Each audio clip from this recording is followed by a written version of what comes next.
Okay, kids, it's time for another episode of the Fueled by Weird podcast, the only podcast to seek out new life and new civilizations and to boldly go where no man has gone before. I'm Chris Daly, and today I have the pleasure of chatting with my friend, writer Lee Newman, and his artist on Queen Barbarian Charybdis, Shiro. How are you guys doing this morning? Doing Doing good. great. Good. Well, I'm glad to have you guys with me today. I really appreciate you taking the time. All right. So usually on these, I like to start things off with an icebreaker question. And Lee, we've talked a little bit online, but this is kind of the first time we've met face to face. And Shiro, this is the first time we've met.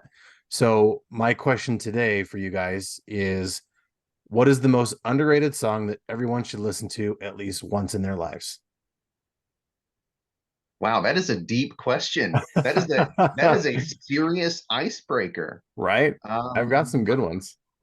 I'm gonna let Shiro. Why don't you lead? Let me see what you say, and maybe I'll come up with something as good. You do realize I listen exclusively to Weird Al Yankovic and François Pérusse, right? Well, there you And go. there's no That's the second underrated one. Weird Al Perfect. Yankovic song. That's true.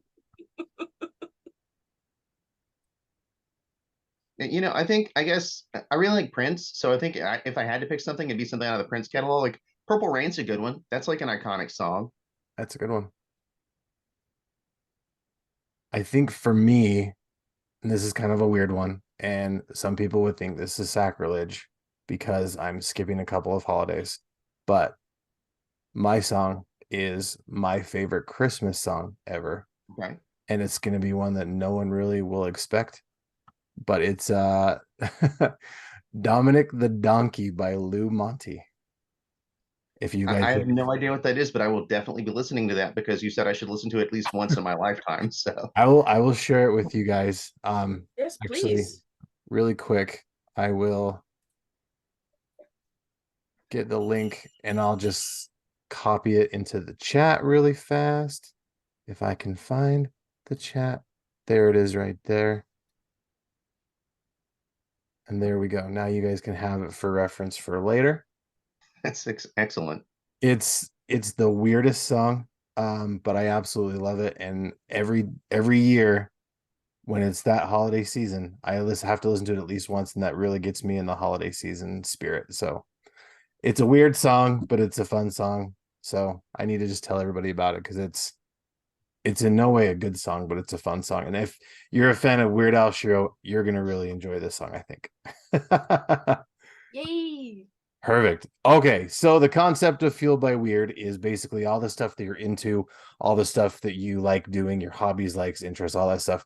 That's what fuels who you are, and essentially what fuels your weird. So, Lee, let's start with you. What are the things that fuel your weird? Oh man, this is excellent because I actually was making a list of things I wanted not to forget when he so this is perfect. Perfect. And I think one of the best things about Shira and myself is there's probably a lot of overlap in this too. That's actually how we became friends, is because we had so much overlap in the things we like.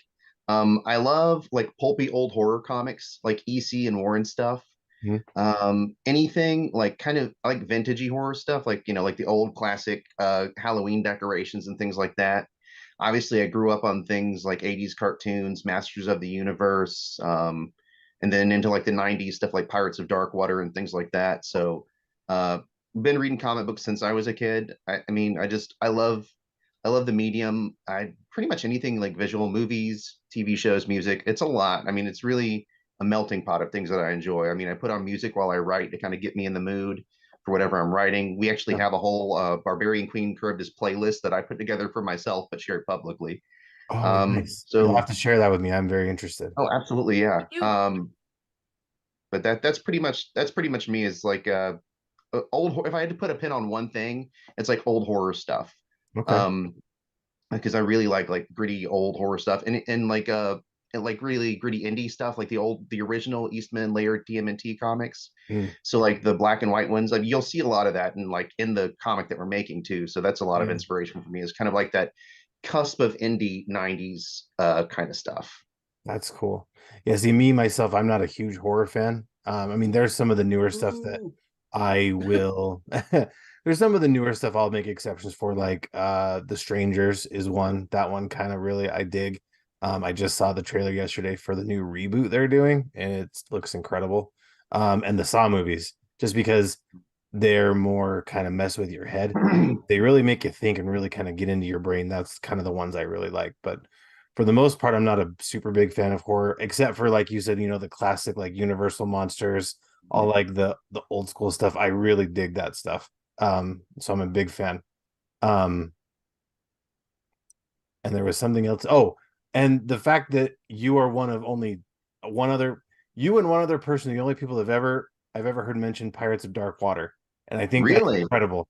Um, I thought it was just a fever dream show that I watched once when I was a kid, and no one had ever heard of. But I have another Facebook friend who shared about it, and I was like, "Holy cow! No, people really know. Like, not a lot of people have talked about this show, but the fact that you did is really cool. Because yeah, that was a big show for me growing up. Well, mostly because I'm kind of into pirates a little bit, Mhm. but me with my one piece Roanoke Zorro shirt, whoop, disappeared. Um, but Too fast. but yeah, yeah, I'm a big pirate fan, so that's cool that there's more people out there that remember the show. Oh yeah, it's excellent. And like I saw that obviously in the 90s as a kid. And then as an adult, I worked at a comic shop and I picked up Michael Ringo's Telos. I don't know if you're familiar with that series. Mhm. But it's almost the same kind of vibe. That's So cool. like I mean, if you like Pirates of Darkwater, highly, highly recommend Telos because it's the same kind of like high fantasy stuff. It's got like sky piracy instead of water piracy. So Oh, right it's on. good. Kind Yeah, of like big recommend. steampunk sky pirate stuff. Well, it's like pure. It does have like it's weird. It's a I don't want to spoil anything, but it's an amalgamation of a lot of kind of like anachronistic stuff into the fantasy, and it all makes sense in the end. But it's a great story. So Ooh, okay. I'm gonna have to hit you up that for later for sure. absolutely. All right, Shiro, what kind of stuff feels your weird? Well, pretty much the same. Except me, I have more Sailor Moon and more ponies. Oh, nice. Very cool. But like, I'm assuming you can see behind me that I have Yeah. a couple of bookcases. Another one over there. They're full of all kinds of comic books and how to draw comic books, Japanese comic books, some European comic books. I have the whole collection of Asterix down there. I have a ton of things. I'm trying to be polite. Oh, you're okay. I have a book from Richard Corbin, because if there's one thing I like actually about classic horror art is the amount of detail and how hard they studied anatomy, because the more realer, quote unquote, the characters are, the worse it is. Oh man, I find that beautiful artistically. fair enough. Very cool. All right, I so now think we're gonna. oh, I'm sorry. I just Oh, want to go say ahead. I think it's really funny that Shiro mentioned Corbin because I had in my notes Bernie Wrightson to mention as influence, who is another one of like the another one of those iconic horror illustrators. Very cool. All right, so let's kind of shift gears now. So, Lee, what was it that got you inspired to start becoming a writer in the first place? Well, like I've always written. We were cleaning around the house a while ago and I found a story I wrote in the 90s called Larry the Leech. It's like just as a kid in school, I wrote this Yeah. really weird story about a leech. And I remember taking it to my dad. He was like a pretty, straight-laced, clean-cut guy. And he was like, "This is fantastic." And I was like, "Yeah, it is." So I mean, like that was, I guess, that planted the seed. But I've always liked to write and I've always liked to tell stories. I think what kind of catalyzed me into I can maybe do this and people will want to read it is oh man, like now almost over a decade ago.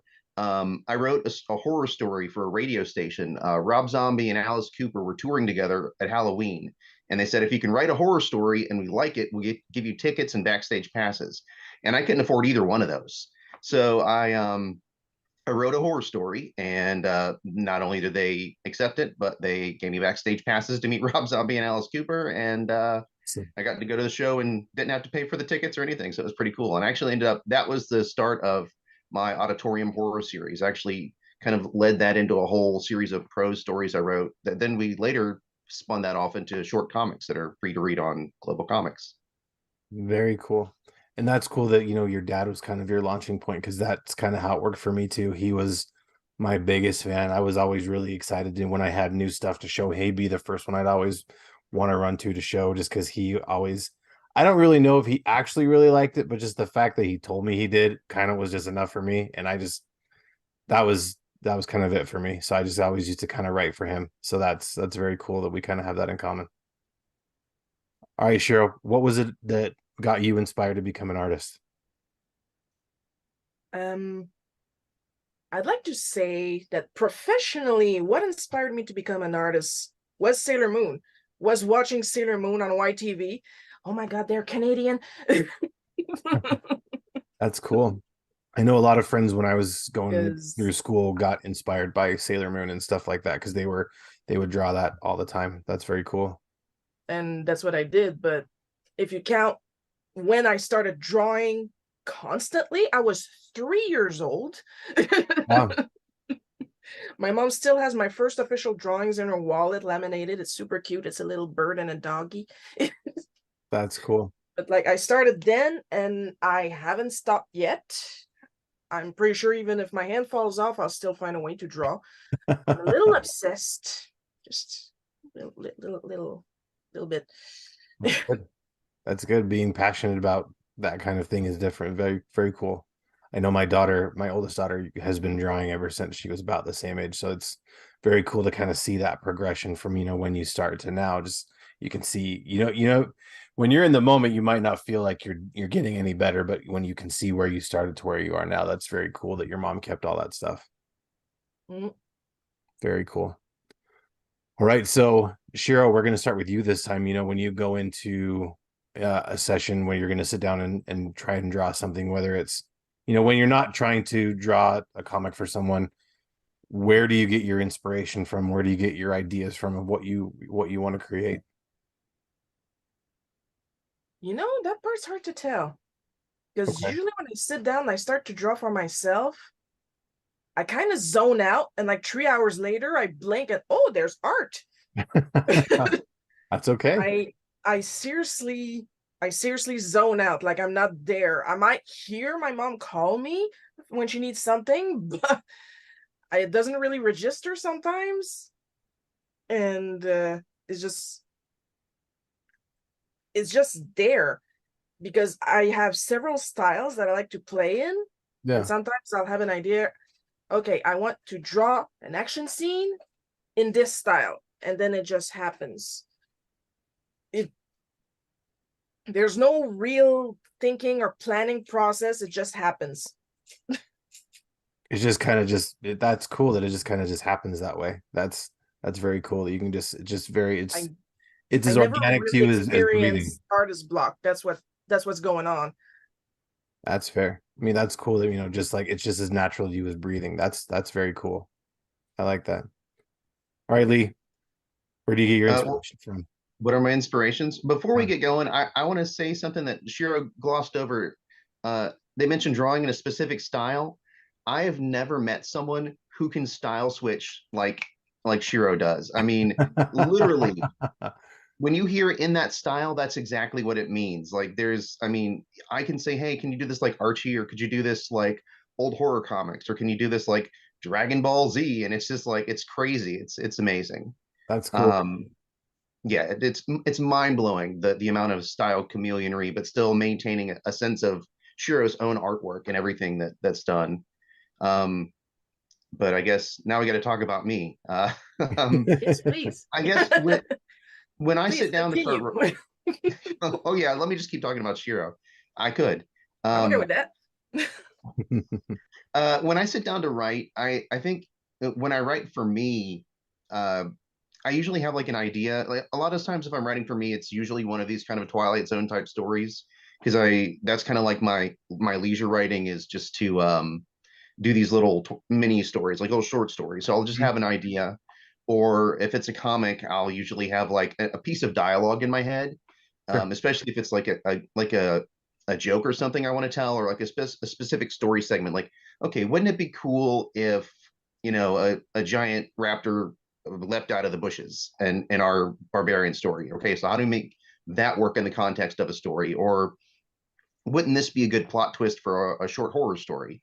And so I kind of like I start from you start sometimes you start at the end and work backwards. You start at kind of like the bullet point and find the where everything meets together.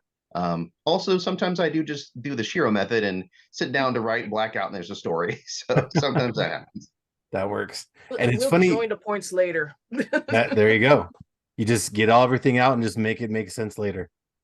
It's funny you mentioned a raptor jumping out of the bushes because I've told this story on a few other shows, but there was one time where I was reading a book by Felicia Day about, inspiring, how to get inspired creatively.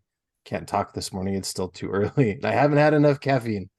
Um, she was writing something about how, sometimes the weirdest ideas are the best ideas. And, something about, all of a sudden you open up your door and there's a raptor just jumps at you. What do you do? And that's kind of a jumping off point for a story. So I thought, man, that's a really dumb idea. But then I thought, what if you took that and kind of turned it into like a James Bond, the raptor's jumping out of the bushes because he's kind of like a James Bond type character. And instead of 007, what if it's 00 Dino? So basically it's James Bond as a dinosaur. And You just wrote a comic. right? Yeah. TM. It's an idea that I've kind of been messing around with a little bit, but it was kind of I just had to bring it up because you mentioned kind of the exact same thing. So I thought that's kind of funny. That's a cool idea. Just sometimes the best ideas are the ones that you don't let your inner editor get rid of. So that's, little weird fragments of ideas turn into some of the best stories. So that's very cool. Bonus point if James Dino can't talk. Like, oh, James, I love you. That part I haven't figured out yet, if it's gonna be like an articulate dinosaur or if it's just like some wild raptor that they dress up in a tuxedo and just kind of just trains kind of like the dinosaurs from the newer Jurassic Park movies. That part I haven't figured out yet, but it's a work in progress. And that's staying on the editing floor. Okay, so now Screaming like a banshee. So now we're kind of here for the main event. We're here to talk about Queen Barbarian Charybdis. Sorry, I had to make sure I had that all right. So why don't we talk a little bit about what it is and where you kind of came up with the idea for it? Okay, I guess I'll lead. So, Barbarian Queen Karybdis started as just kind of an idea I had because I'd been doing a lot of I was coming off of Sissonne, so I'd been doing a lot of Cape stuff. I had done a lot of I'd done my horror comics and things like that. I kind of started pushing those out. But I really wanted I love Jurassic Park and dinosaurs and all that kind of stuff. And so I really wanted something with dinosaurs, and I wanted something kind of well, the stuff I've said, gritty, pulpy, something a little bit more like the stuff that inspired me, which is what my horror comics were. But I just kind of wanted to go a more heavy metal angle. If you're familiar with like Heavy Metal magazine, it's like Yeah. that kind of short anthology horror kind of stuff, or anthology adult comics, I guess. Although this is like PG-13, but so I kind of had an inkling of what I wanted to do. I kind of knew what the story was. I wanted to have a female barbarian because just kind of there's so many stuff that's like I love Conan, I love Deathstalker and all those other the huge boom of 80s sword and sorcery movies. I love all that stuff. But I always thought like the idea of like just a powerful female character like a Red Sonja was also really super cool. And so I wanted to do something that was that, but like maybe not quite as sexualized as some of the Red Sonja stuff is, which no shade to that. There's a market for everything. Sure. But I kind of wanted to do it a little more like would she really wear a chainkini to fight? So it's steeped a little bit more in a little bit more kind of a real world fantasy aspect. So I kind of had an idea for a story, and I took that to Shiro, who latched onto it, helped me flesh it out, came up with the name. Gotta give credit. Charybdis came from Shiro. And I really kind of just said, hey, listen, I've got this idea that I kind of like. I think it's stuff that we both really like. And I haven't seen you do a lot of work in lately. Can I pay you to make this comic with me? And it'll be our comic, and we'll get to do the stuff that we really enjoy and that we think is fun. So it went from being kind of like a let's do it on the side to the more we worked on it, more like, okay, well, this is actually something we could flesh out and not make it just like a little one-off hobby thing we did. We can actually, we can put a narrative in here. So that's what it is. And Shiro helped hone the idea of not the clumsy dumb barbarian, but Charybdis is intelligent. Charybdis is a smart barbarian. There's so much more to Charybdis than just, hack and slash. Yeah. The whole aspect, the whole main narrative is she's rescuing her daughter from the necromage who has kidnapped her. So there's like the overarching motherhood, and as Shiro points out frequently, the way that Charybdis reacts in the stories we've written so far almost has like a motherly aspect to it, especially towards Slink, the little lizard man that hangs out with her. Very cool. What were some of your inspirations for coming up with some of the character designs, Shiro? Um. Oh, great. There's the ADHD coming in. I have to Google the name again. I love this person, but Sure. Grace Jones. yes, thank you. Ah, I got you. nice. Okay. That's why I made my I notes. love her. Okay. I inspired Charybdis' look from Grace Jones in one of the Conan movies, Okay. and her overall personality and attitude is from, like, quote unquote normal Grace Jones. Yeah, that makes sense. Like, I wanted her to be tall. I wanted her to be strong, but not necessarily bulky because she's an older woman. She's Sure. not in her perfect perky 20s. She's been at this for a while. She's old. She's wary. She's not completely out of her prime, but she's not at her prime anymore. But she's still going.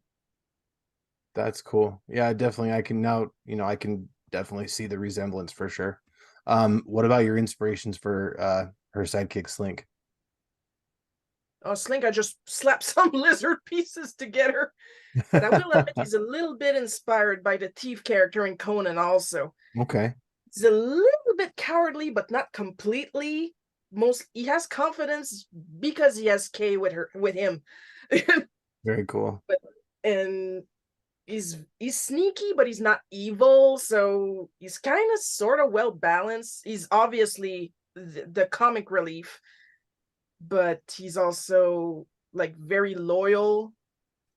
Like, let's say they're in a dangerous situation, he's not gonna go in front of Charybdis to protect her, Yeah. but he's not gonna run away. He might hide a little bit behind her, but he's not gonna run away. He's gonna stay there. That's awesome. And you said he's kind of sneaky, but based on, the things I've seen, especially the jail scene, he's not real great at being sneaky. Not really. He's not a professional at anything he does, to put it politely. That's fair. All right, so this project just launched on Kickstarter yesterday, the 13th, because I'm not sure when this will be out. This will be out before your campaign's over, probably within the next week or so. So it's been out, for a day. Tell us a little bit about the process of setting up the Kickstarter and, kind of what people can expect to see. Lee, that's you. Okay, so the process of setting up the Kickstarter, if we strip away all of the self-doubt and the panic and the freaking out, we wanted to give that's the major part. We really wanted to give kind of a concise package. One thing that I don't like in Kickstarters is a lot of FOMO. So I try to keep the tiers kind of tight. I try to let people get exactly what they want. But if they wanted to come in and be like, I don't want to worry about it, click. You can just kind of get everything within the limitations of what we have available, because some things are limited. I try not to go too crazy with the variant covers, because I am guilty of that, of wanting like 3 and 4 covers, just because I really like supporting the artists that I enjoy. Sure. We also I wanted to make I wanted the main cover is one that I thought everyone would love. One you might normally see as a variant cover is that the VHS cover that we have, the classic video store cover. But we've got the regular cover. We've got covers by Orange Zeppelin, who is an incredible uses not digital but physical artist. And we have a cover from Orange Zeppelin. We have a great one from Mike Ruth, who's worked on Gargoyles and Ninja Turtles, Swamp Thing. So It looks so awesome, and you can actually even as a one of one, Mike has donated that cover, so we can we're doing that as a part of it, so you can own that cover, or the original artwork. But we've gotten everything. I wanted to make it very 90s, so there's a free foil pack-in card. So like when you would be a kid and you'd open up the poly bag and you'd get the shiny card that goes with your, scratch and sniff, embossed, fold out cover, hologram, whatever 90s gimmick comic. Yeah. So we included the card for free. We have an original song by Stephen Todd that we have as a download as one of the stretch goals. We've got an ash can that I was only available at local shops here. We have 100 of them. So that's limited. Actually, not even 100 available because we sold through a few of them. But we have a major tier that's like the Barbarian royalty tier where you get an original piece by Shiro of a slink watercolor and a moment of relaxation. I mean, it's we try to make it fun, and I tried to set the goal pretty low so that all the extra stuff starts rolling in really quick. So we have our stretch goal tiers are pretty close together. And then the big stretch goal we want to hit is if we get I think it's at $4,500, we're going to add a couple extra pages of story, which is what we really want to do is be able to expand the comic even more and give people some more reading. That's very cool. And like you said that I when I saw the cover, I was very excited because like you said, it's usually people will put that in as a variant cover, but the fact that that's your main cover is very exciting. I'm very interested in that. Thank Um you. yeah, it's really good. And it looks very vintage. It looks very 90s. As a kid from the 90s, I can definitely, yep, I mean, I can't speak for all 90s kids, but I can definitely say with my experience as a 90s kid, it definitely kind of brought back the 90s vibe for sure. As an All right. 80s kid, thank you very much. Yeah, absolutely. Um, so once this Kickstarter's over, what do you guys have planned next? Well, More, I mean, well, go ahead, Sherry. What do you have planned next?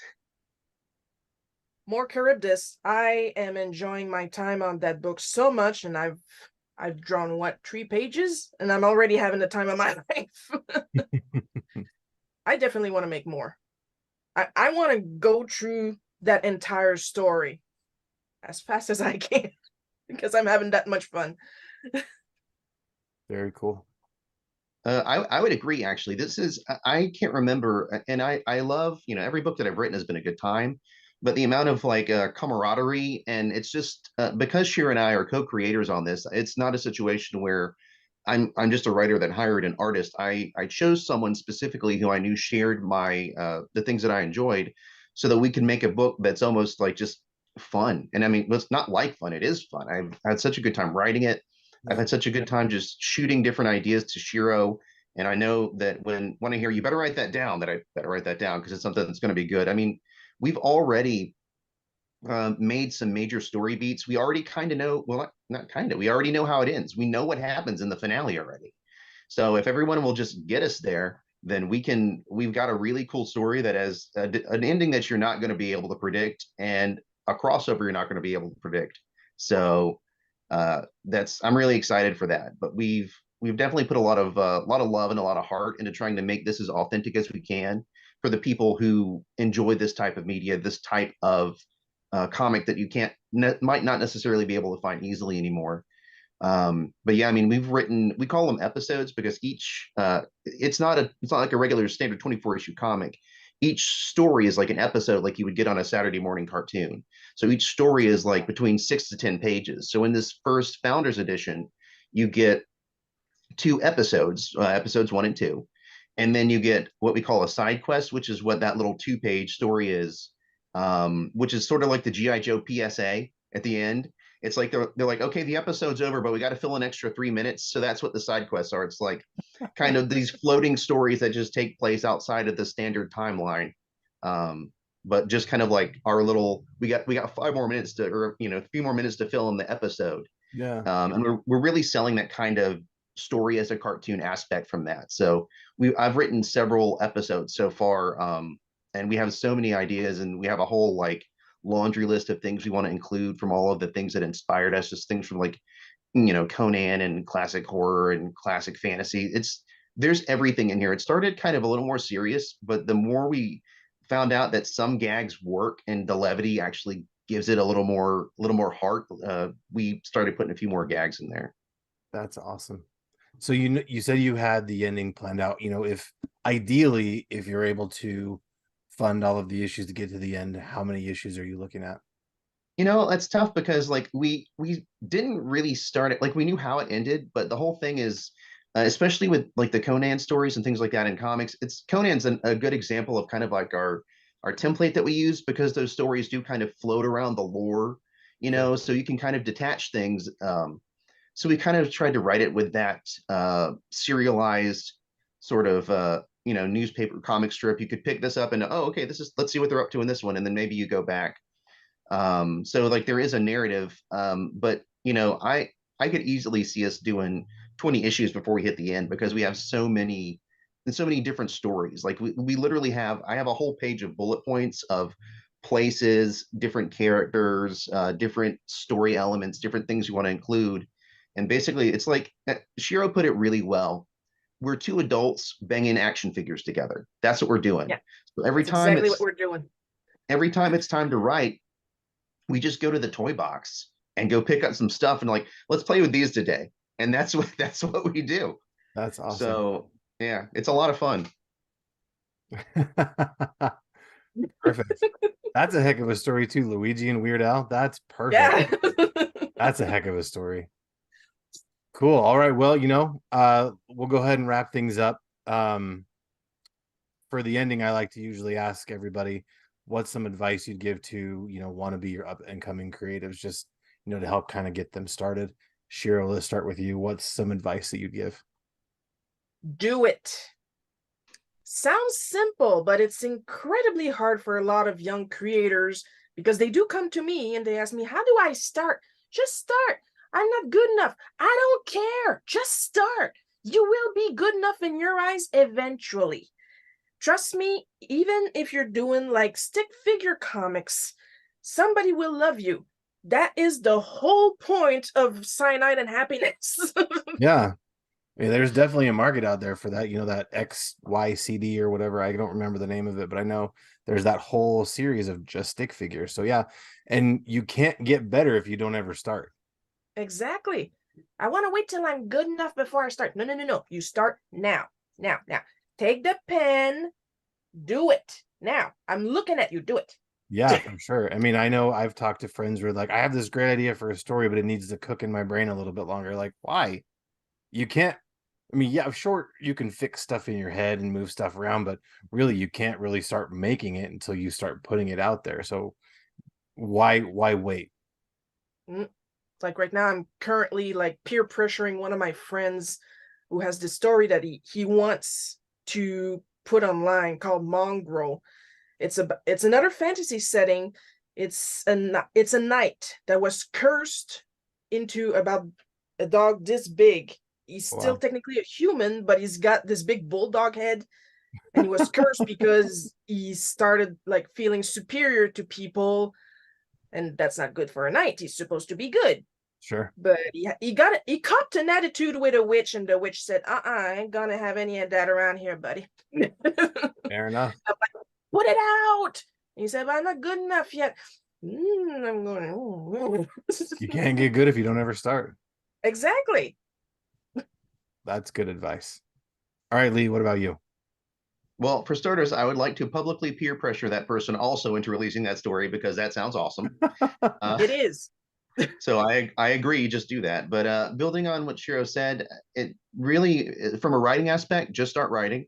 From a comics creating aspect, you and I have spoken about it a little bit, but lift everybody up. You don't have anything to lose from elevating your peers. Yeah. I'm all for co-opetition or whatever they call it. Like, like everyone trying to get their thing out there is fine. But like, punching down and things like that, I don't like anything like that. I really think it's the whole community benefits when everyone is trying to help everyone's comics get made. So I'm a huge fan of cross promotion. I really think it's important when you're just getting out, especially as a writer with no artistic talent. If you want to get stories done, start small. Even if you've got the biggest epic ever, you've been working on it since you were in middle school, you have everything planned out. Start small. Whenever I've done editing work, and whenever I do editing for people, I always ask, okay, but like, how does your story end? Or sell me your story in less than a paragraph. If you can't, because like if you're at a table, that's all the time you have. Like if you're tabling at a con, you've got about one paragraph to get people to be interested in your comic book. So starting small, I highly recommend people start with just short stories like this, because it's a lot cheaper to try out different genres, find an artist that you like, spend a couple $100 getting a short story made than to try and invest in that epic and build your audience with that. And that's Dirk Manning is one of the people that I admire as far as like his storytelling, and that's one of the things he started was short stories. So and that was kind of where I got the idea to begin with shorts. I've only done a few full-length comics just because I actually love the kind of like the box of the short story. I mean, telling you that we came up on Tales from the Crypt and things like that, heavy metal. The idea of I always use the phrase "all killer, no filler," and that's what I like to do. Is like I like to sell you a story in like 8 pages, because if you got to be able to hold if you're going to hold on to them, you got to be able to do it for 8 pages. Because if you can't do it for 8 pages, you're not going to do it for 800 pages of your epic. So that's what I always tell people is trim the fat, tell a tight story. Don't draw it out if you don't need to, and start as far in as you can. You don't always need, he was born on a Monday on a farm, and the origin story isn't always necessary. Sometimes you can just say, here's the character. I mean, we don't start Charybdis with an origin story. We're in it. By the time Charybdis starts, stuff's happening. It's already happened. We're already actually past the point most of people would have given up on this story. As far as like Charybdis's journey, as Shiro pointed out, she's an older character. So she's been at this for a while. She's been fighting this fight, and most people would have given up because her daughter was kidnapped when she was young, and who knows if that daughter's still alive. But she keeps fighting, and that's kind of the whole idea, is to like start it where it's interesting, not necessarily where you think it needs to start. If that makes sense. Absolutely. And yet, all killer, no filler. Definitely another great 90s reference. Right, right.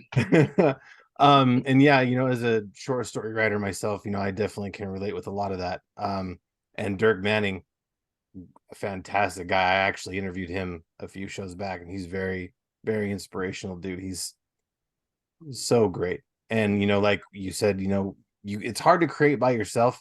So it's hard to not have those cheerleaders out there, because having those cheerleaders to help elevate you, that definitely, I know for me personally, if I have people blowing me up like, hey, you're an incredible writer, you should keep writing, that definitely helps. Like, yeah, I'm gonna go get some writing done because these people want to see what I've got to tell, or like they want to hear my story. So yeah, that's really great advice. Thank you for sharing that. Absolutely. If I can give one more piece, Yeah. get an editor. It doesn't matter how good of a writer you think you are, even if it's just, your significant other that reads over it, find one more pair of eyes to read stuff. Because I've done work editing, and I still like, for this campaign, I let someone take a look, and they were like, is this giant space supposed to be between these two paragraphs? And it was not. Oh It yeah, wasn't. that was this guy. Yeah. Oh yeah, that was right. It was yours. Yeah. Thank you. Yeah, you're the one that told me. Yeah. See? So perfect. That's the reason. That's why you need that second pair of eyes. No matter how good you think you are, find one more person to just read over it one more time before you put it in print. So you make sure you're getting all of your stuff correct. And I want to actually tack onto that. You need to get a good editor, because I used to have a co-writer who I'd say, hey, can you look at my stuff? And everything I sent him stuff, he would say, yep, it's great. I have no notes. And I'm like, I appreciate that, but I know I have confidence in my writing ability, but I know that I'm not good enough that there's no notes. So Right. there's got to be something that you can tell me, and he would never have anything to tell me. So that's definitely important, is to get someone who's not just going to blow you up, but they're actually going to help you. Like, they're going Yeah, to exactly. critique you, but they're not going to be mean about it. I mean, Yeah. some people need you to Constructive be mean about criticism. some people need you to be mean, and that's fine. But I don't like Oh, when I can people are be mean. mean. I don't like when people are mean to me. So just be constructive, but be nice. So yeah, constructive criticism. That's very, very important. You can't just have someone that's going to tell you, yeah, everything's good, when there's no way. So, I mean, like I said, I have confidence in my writing, but I don't think that I'm so good that I don't have anything that I could fix or change or edit or anything like that. So cool. All right. Well, where can we find you guys at? Where can we keep up to date on your work? Shiro, let's start with you. Well, like I have a link tree at So Very Unofficial. That if you look up the words like in one block, So Very Unofficial, no space, you can usually find me. I'm on Divine Art. I got my own website, sovereignofficial.com. You can find me on Global Comics 2. Over there I have some fan comics, the actually very popular Super Mario Adventures Continued. I'm at the tail end of the 6th episode right now. I'd like to say it's critically acclaimed because I got a lot of fans, and that makes me very happy. Very And cool. also on Tapas and Webtoon.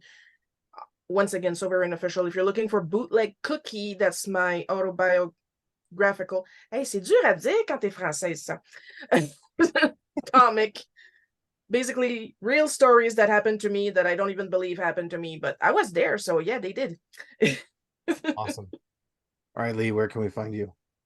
A lot of the same places. I try to keep my name consistent, so it's Raven Writing Desk, no G, one word, on just about everything. On Global Comics, it's Benalee Books, which is this right here. And I also have a link tree. So if you just look up Linktree Raven Writing Desk, there's links to everything, including the current campaign. I'm on Instagram. I'm on all 50 of those social media sites that blew up all of a sudden. I'm on like a bunch of those. But wherever it is, it's Raven Writing Desk, no G. Awesome. All right, and just keep up to date on all sorts of nerdy goodness, everything good in the world of nerd, including reviews, interviews, stuff like that. Check out our website, geek-network.com. You can find us on Twitter and Instagram at GeeksAZ, Geek Network on Facebook. I am CD is weird on Instagram. The music for the show is by my friend's band, Polygon Horizon. They're a great band. Go check them out on Bandcamp. The logos for the show are done by my friends Chris Chandler and Mike Belcher. Great comic book guys as well, so go check them out. And if you like the show, please leave a review and tell your friends, because word of mouth is our friend. And remember, kids, to embrace the things that fuel your weird and always geek responsibly. Lee, Shiro, thank you so much for coming on today. It was a pleasure. Thanks for having us.